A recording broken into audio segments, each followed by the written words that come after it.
With me is Jen Starr, member of the school committee and currently running for one of the seats in the April 23rd election. Jen, please introduce yourself. Thank you. Thank you for the opportunity to be here today and for giving this forum to be able to answer some questions.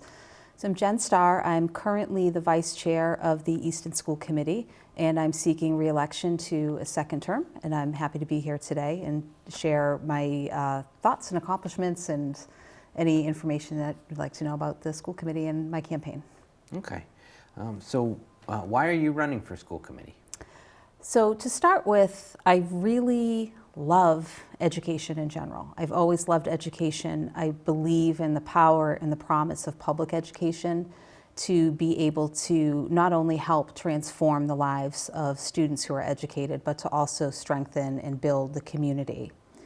When I moved to Easton in 2003, I actually had very little personal experience with public education because I had attended Catholic schools my entire life. So my two oldest children were entering kindergarten, and it was time to move to a town and select a district where we'd be able to have our children learn and grow.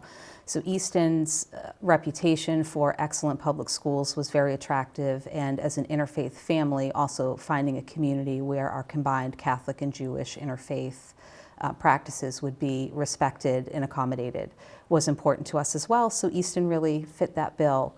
I became involved in Easton Public Schools as a parent volunteer right from the get-go and have served in many roles on PTAs, PACs, and boosters over the years.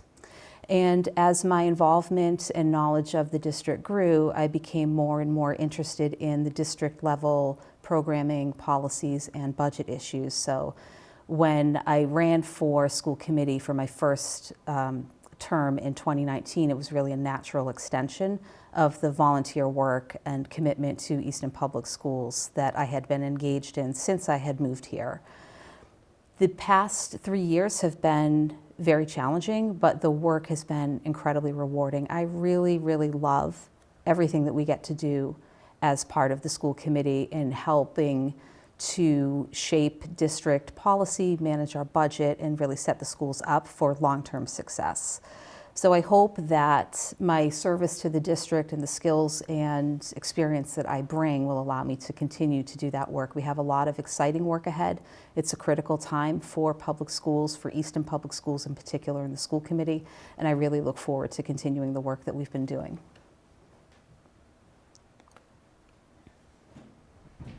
What do you think are the 2 to 3 biggest challenges facing the school committee? So I'll focus on two. One of them is our budget, and the second is emerging from the pandemic. So Easton voters will be very familiar with the fact that Easton has long had budget constraints, both on the town and school side, for many, many years. The operational audit that was completed back in 2019 confirmed that operations here are extremely lean. Unfortunately, there were no easy, obvious answers there, no fat that could be cut. So anytime we work with managing and balancing the budget, the work has to be very careful because we are cutting to the core of the services that we are able to offer.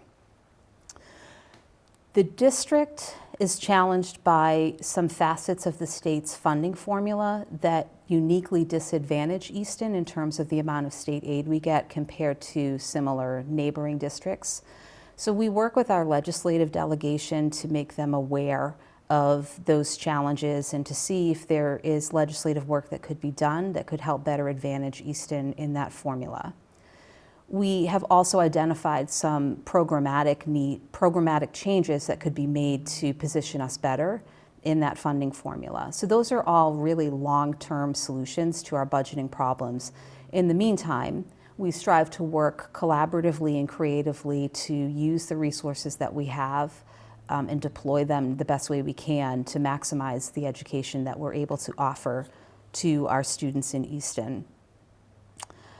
Let's see. Emerging from COVID is the second area that I think is the biggest challenge right now. And that encompasses not only learning loss, but also social and emotional learning and behavioral needs. So the pandemic's not over. Nobody can declare victory yet, but we are moving incrementally more towards what feels like normal as time passes, and I really hope that we're able to keep moving in that direction. The pandemic will dictate that for us, but we find ourselves able to shift focus away from some of the emergency measures and layered mitigation measures that have been in place over the past 2 years to keep our students, their families, and our district as safe as possible while providing the best education that we can. So we're looking at learning loss. Our students have had their normal learning disrupted for 2 years. For 2 years, our teachers and staff have been unable to use the proven best practices that they know in the ways that they've been able to deliver in the past to help our students learn everything that they need to know. So we're able to use interventionists. We've been able to use some of the grant funding that we've received to hire more interventionists to help address and mitigate learning losses. And we're also using some proven social emotional learning programming that can help our students get back to a space where they're used to school norms again, and they feel that school is safe and predictable, and they're able to better address some of the behavioral issues that we've seen all throughout the school. So I think those are the two biggest areas of focus right now, so budget and emerging from the pandemic. Okay. How does your experience translate into issues the school committee deals with? So 2 ways. So first, I am a finance professional. So I've worked in investment management for more than 20 years. I really speak numbers. Put a spreadsheet in front of me, I can figure out what it says pretty quickly and look for trends, really understand that data, and then interpret that for other people. So numbers on a page mean nothing if you can't tell the story behind them. So my professional experience gives me the ability and the skill to use that as we're analyzing our budget, the very complex state funding formula for schools, looking at, for example, compensation tables when we are negotiating collective bargaining agreements, and looking at really at any of the large amounts of data that come our way as a school committee. So I'm able to use my skill there to help my colleagues and the general public understand the story behind some of those numbers. Additionally, I have 19 years of experience as an Easton Public Schools volunteer. So I have 4 children. 2 of them graduated in 2016 and 2 are currently at Oliver Ames. They have had vastly different experiences in terms of their aptitude and their interests and their needs. So over the years, it's not an exaggeration to say that I have gotten to know and work alongside literally hundreds of families in Easton through my 7 years of being a treasurer on various PTAs and PACs, plus the other non-officer volunteer work that I did through those parent organizations. I taught religious education at Immaculate Conception for 7 years. I have been involved with the Oliver Ames Hockey Boosters organization for more than 10 years and have volunteered for the many other clubs, activities, sports, and music programs that my children have been involved in. So doing all of that work alongside other families has really helped me to get to know what families are concerned about, what they celebrate about Easton Public Schools, and what they'd like to see improved. I have been able to, because of this wide base of experience with different families from all walks of life, get a sense for where we need to focus our needs. And I've built a trusting relationship with many of the families in Easton, and not only families, but school staff, building administration, coaches, school administration, and then also our counterparts on the town side of things. So we work very closely with other boards, committees, and town administration to work together to provide the best education that we can to Easton. So all of that experience, I feel, really helps to inform my work as a school committee member towards helping Easton Public Schools meet its goals and adhere to its values and its mission. What do you hope to accomplish as a member of the school committee? It's a great question. So nothing that we do on the school committee is an I. It's all a we. And even within the school committee, we're just 5 people.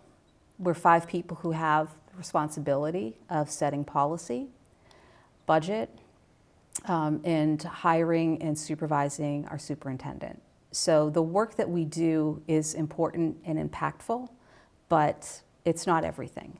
So my accomplishments that I hope to achieve would be, first, continuing to work on building trusting relationships with all stakeholders within Easton Public Schools and with the community as a whole. At the end of the day, anything that we do is constrained by our budget, and our budget is decided on by the voters of Easton.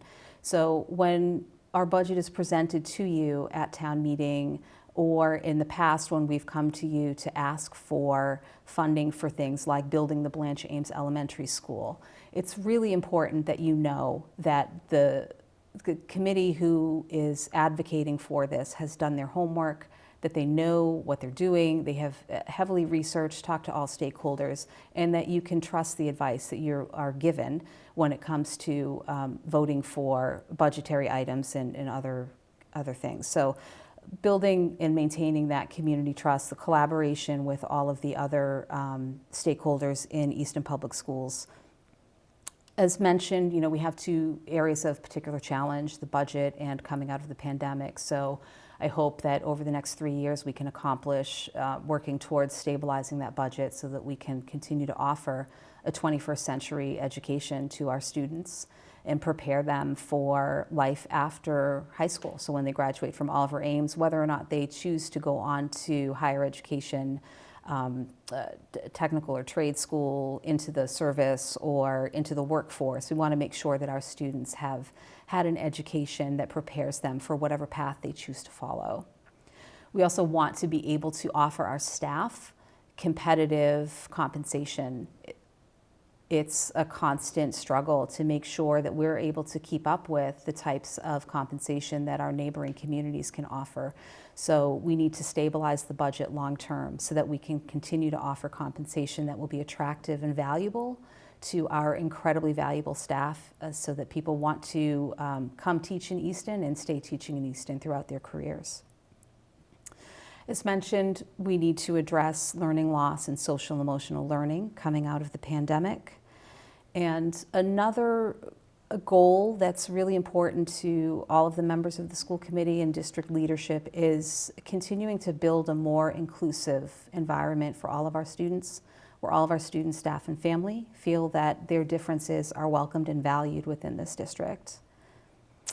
And finally, the biggest goal is to really, again, work together with collaboration and trust to handle whatever might come our way, because who knows what the future's going to hold. Certainly nobody expected the past couple of years.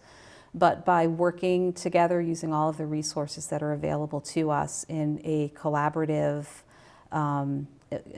way, we're able to continue to offer the best education we can to the students of Easton and have strong public schools that benefit the community.